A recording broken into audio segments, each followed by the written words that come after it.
Assalomu alaykum, biz kuzatuvchilarimiz mana Qo'rg'ontepada sentrda Hibikini orqasida o'sha obyektimizga berganmiz. 400 kvadrat berganmiz. Uyni egasi o'zi yopishtiradigan bo'lgan, men materialni olib berganman o'zi.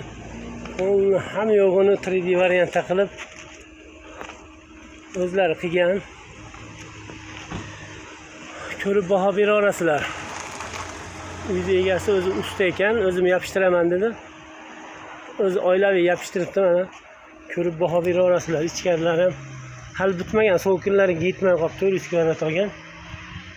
Bismillahirrohmanirrohim. Mana ichkarini ahamiyat bersangilar, mana shofi yo'q holatda. Shofi yo'q holatda qilib yopishtirgan. Mana ustunlarni o'ragan mashg'ulotlarni 3D qilib. Bu posonda qilib bering desangiz, biz iloji yo'q mana shu bolaga murojaat qilishimiz kerak. Endi ustunlarni buni holatda chiqarish. Mana tepa, ichkari tepasini shofi bor, pastda shofi yo'q holatda qilgan. Xonadonimiz katta. Bemalol murojaat qila olasizlar. Hali putgan yo'q, putganda fondan zo'rlanamiz. So'kinlar bor, hali so'kinlarga yetmagan patologiyalar endi bo'lyapti.